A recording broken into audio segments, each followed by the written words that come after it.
अगं मी ठीक आहे, पण आज जरा एका वेगळ्याच प्रश्न सोडवण्यामध्ये व्यस्त आहे मी. आज बऱ्याच दिवसांनी पोळ्या करायचा योग आलेला आहे, त्याच्यामुळे मी असं पोळपाट काढला शोधून. तर त्याच्याबरोबरचं लाटणंच मिळेना मला, असं झालं. ते लाटणं फ्रीझर मध्ये असेल बघ तुझ्या. आण मला ते आता तिथं. थोड्याच वेळापूर्वी आठवलं की अरे, आपण ते फ्रीझर मध्ये ठेवलं होतं. कारण मी ज्या 1 कोटी टिप्स आतापर्यंत फॉलो केल्या चांगल्या पोळ्या होण्यासाठीच्या, तर त्याच्यामधली ही एक होती की तुम्ही लाटणं फ्रीझर मध्ये ठेवा. म्हणजे मग तुमच्या पोळ्या चांगल्या होतील. तर मी संध्याकाळी सांगते जमल्या का नाही पोळ्या ते. फ्रीझर मध्ये म्हणजे असं काहीही असू शकतं. मी सं- माझा एक प्रॉब्लेम असा आहे की आमच्या घरात सांबार हा प्रकार फक्त एक माझा नवरा खातो आणि त्याला लागतच. असंही नाही की त्याला आवडतं वगैरे. त्याला असं इडली, डोसा बरोबर लागतच सांबार. आणि वाटीवर सांबार करणं जर कोणाला माहित असेल तर प्लीज मला सांगा. तुला माहित असेल वाटीवर सांबार कसा करायचा तर मला सांगा. पण प्रत्येक वेळेला माझं असं उरतो सांबार. आणि मग असं इडली आणि डोसा असं रेग्युलर बेसिसवरती होत नाही. आणि नंतर तो खपत नाही म्हणजे असा एव्हरीडे यूज मध्ये सांबार तरी आमच्याकडे. त्यामुळे मी आता हे स्पेशल डबे ऑर्डर केले. तर माझं असं वैशिष्ट्य आहे की त्याच्यात असे परफेक्ट हे नाही हे त्याच्यात असे परफेक्ट साईजचे सर्विंग साईजचे बॉक्सेस आहेत. आणि so I can just take this one out आणि मग त्या त्या दिवसाचं वाटीभर सांबार होतो असा. त्यामुळे दिस इज अ युजफुल असं असणार आहे. एक बॅच झालेला आता सेकंड बॅच ट्राय करायचं. जसं मी नोटीस केलं की माझ्याकडे जे 100 कोटी आहेत वेगळे वेगळे ट्रेज फ्रीझरमध्ये ठेवण्यासाठी, हा साईज मिसिंग आहे. त्यामुळे मला हेच खूप आवडलं की ह्याचं परफेक्ट एक वाटी साईज आहे आणि दिस वन इज परफेक्ट की तुम्ही एक्स्ट्रा करी केली तर म्हणजे एक दिवसाची 2 लोकांची याच्यामध्ये असे साईजेस परफेक्ट आहेत. So that is my next. आता कधी मी गेट टुगेदर केला, पार्टी केलं तर आपलं सगळंच उरतं कारण आपल्याला वाटतं की आपल्याकडे बकासूरच येत आहेत जेवायला. त्यामुळे मला तर नेहमी असतं की कमी तर पडणार नाही, कमी तर पडणार नाही. त्यामुळे एक्स्ट्रा होतच आणि मग ते फ्रीज करायला जास्त क्वांटिटीमध्ये केलं. एकदा डिफ्रॉस्ट केलं की you cannot freeze it again right. तर त्यामुळे हे sizes I think will be useful की तेवढ्या तेवढ्या साईज मध्ये एक बॅच निघेल वन डे यूज साठी. माझ्या कच्ची दाबेलीची स्टोरी माहितीये ना तुला? म्हणजे म्हणजे माझी कच्ची दाबेली बरी होते असं सगळे मित्रमैत्रिणी म्हणतात. तर येस, आय आणि टेस्ट दॅट. माझ्याकडनं हे दर वेळेला मी ती चूक कसं काय करायचं मॅनेज करते काय माहिती. म्हणजे आता समजा माझ्याकडे 18 लोक येणार आहेत आणि ते समजा 4 कच्ची दाबेल्या खाणार आहेत. तर मी साधारण एक 80 लोक आपल्याकडे येणार आहेत आणि ते प्रत्येकी 8 किंवा 10 कच्ची दाबेल्या खाणार आहेत. एवढा माझ्याकडे तो मसाला होतो दर वेळेला, एव्हरी सिंगल टाइम. कारण प्रत्येक वेळेला मला वाटतं की एवढेच बटाटे आपण लावलेत नाही पुरले तर, त्याच्यामुळे ते खूप होतं.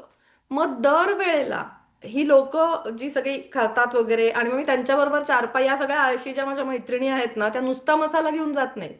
त्या कच्ची दाबेली बनवून घेतात माझ्याकडनं. म्हणजे मग दुसऱ्या दिवशी त्यांना ती फक्त गरम करून टपकवता येते. येस. ते देऊन सुद्धा माझ्याकडे तो मसाला उरतो. मग तो डीप फ्रीज करते. आणि पुढच्या वेळेला जेव्हा परत असं होतं की जरा चित्रेकर ना कच्ची दाबेली, तेव्हा मी तो मसाला काढते. आणि मग मला वाटतं की असं कधी बरं आपण हा, माहिती डेट घालायची कधी राहिलेली असते वगैरे, कधी बरं केला होता आपण हा. मग असं शिळं एवढं कसं काय द्यायचं मित्रमैत्रिणींना, म्हणून मग त्याला ते मी फक्त फ्रीजमध्ये साठवून ठेवते आणि मग मी त्याला सॉरी म्हणते. आणि मग मी परत नवा मसाला करते आणि मग तो परत तेवढा, म्हणजे दरवेळेला मी तेच तेच असं काय, म्हणजे I need to find a solution on this. हो, कारण मी तुला सारखीच ते सांगत असते की freezer is not a time machine. त्याला एक एक्सपायरी असते तरी पण इट्स नॉट लाईक फ्रीझर मध्ये टाकलं की कधीही काढा. आणि माझं असं होतं की एकतर दुकानात गेलं, ठराविक गोष्टी सेलवरती असल्या की मल्टिपल घेतल्या जातात. आणि मग आपल्या ऍक्च्युअल आठवड्या किंवा 2 आठवड्याचा खप तर एकच असते. वन आयटम ऑफ दॅट हे. तर ते एक्स्ट्रा जे आणलं जातं ते असं मागे मागे मागे मागे सरकतं. मग ते विसरतो की असं कुठेतरी मागे खदाडीत गेलं असतं. आणि मग ते बाहेर काढायचं विसरून नवीन आणलं जातं. So this is a very real problem for me.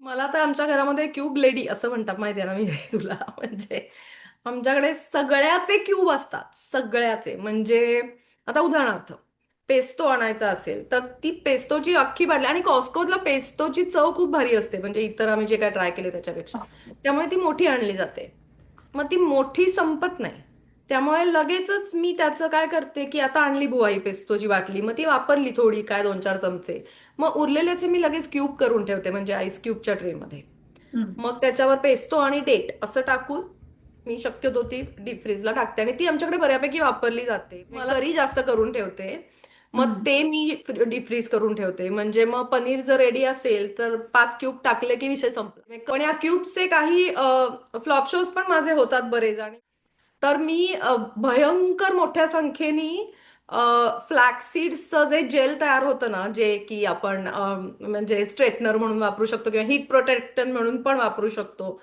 ते मी करून म्हटलं आता सारखं कोण हे जवसाच्या बिया घालून कोण ते उकळत बसणार एकदाच काय ते मोठी बॅच करू आपण आणि त्याचे आईस क्यूब करू 2 क्यूब काढले की विषय संपला मग ते केसांसाठी केलं पण मग ते अजून त्याच्यामध्ये अजून काहीतरी घालून म्हणजे असं काहीतरी लेमन आणि अजून काही जिंजर असं घालून काहीतरी एक शॉट पण तयार केला मग त्याचे पण क्यूब बनले आणि मे बी मी तेव्हा घाईत असेन किंवा मला असं तेव्हा वाटलं असेल की आपल्याला काय हे बघून कळणारच आहे गायचे वगैरे तर मी विसरले आणि मग मी थोड्या दिवसांनी मला लक्षात आलं की हे केसांना लावायचंय आता का हे प्यायचं आहे म्हणजे याचा एंड गेम काय होता हेच मला आठवत नव्हतं आणि मग जे काय मी फुटले होते स्वतःवरच की वाह वाह वाह वाह पण हे क्यूब्स फार उपयोगी पडतात ग पण तू म्हणतेस ते खरं आहे म्हणजे it is not a time machine because तुझं ते उशिरा वापरलंस म्हणजे अगदी 2 महिन्यानंतर समजा आणि डिफ्रॉस्ट केलंस तर त्याची थोडी चव उतरते मग त्याला परत जरा नटवावं लागतं थोडं मीठ मसाला तिखट असं सगळं घालून परत त्याला देखणं करून मग ते कन्झ्युम करायला लागतं असं हो हो, ही टीप मला खूप उपयोगी पडलेली आहे. कारण एक तो पास्ता सॉस असतो, तो कधीतरी आठवड्यातनं एकदा केला जातो आणि त्याचं क्वांटिटी नेहमीच जास्त साईज मध्ये असते. फॉर अख्खी ते बॉटल वापरली जात नाही.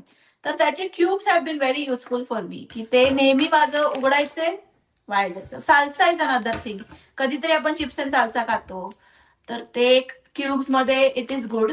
पण तू एक मला आता म्हणालीस, त्याच्यावरती मला विचारायचं होतं तुला, की तू डेट आणि नाव लिहून ठेवतेस ह्याच्यावरती. तर ते कशाने लिहिते? परमनंट मार्करनी लिहितेस का बरं?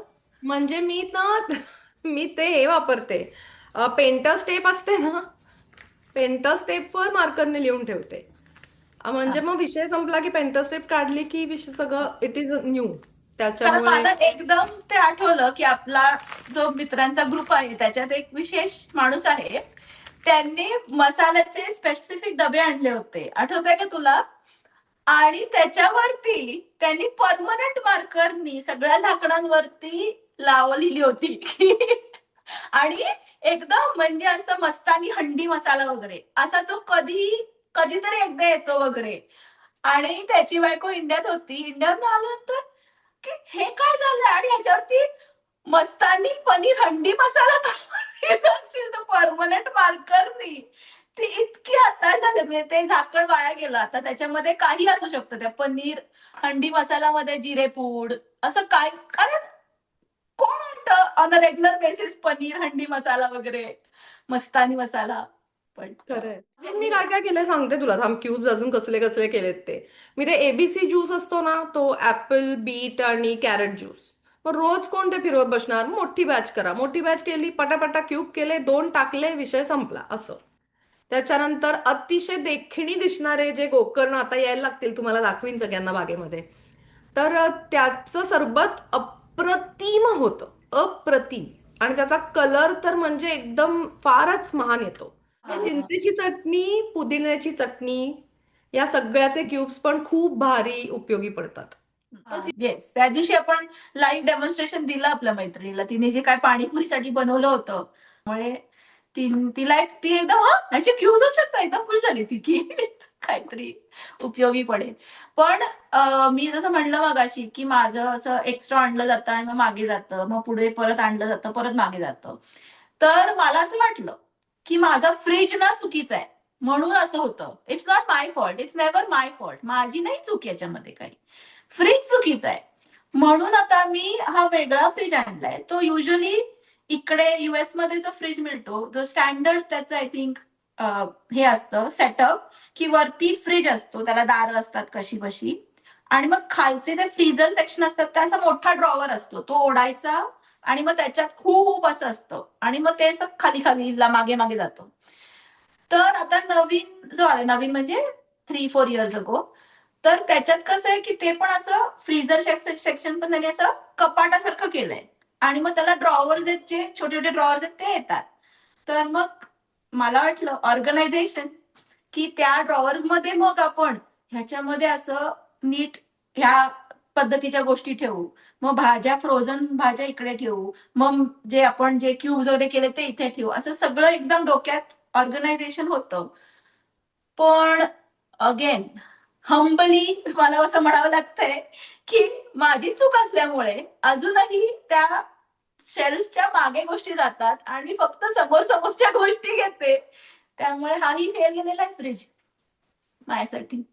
हा आपला पर्सनॅलिटी इश्यू आहे मीरे, असं मला वाटतंय. कारण मला एक मैत्रीण मी तिचा असा फ्रीज उघडला होता एकदा, काहीतरी मला ती म्हणली अगं ते काय कोथिंबीर दे वगैरे. तर तिच्या फ्रीजमध्ये काहीच नव्हतं आणि तिच्या फ्रीझरमध्येही काहीच नसतं असं ती मला म्हणाली. फक्त मटार असतात माझ्या फ्रीझरमध्ये. म्हणलं हाऊ.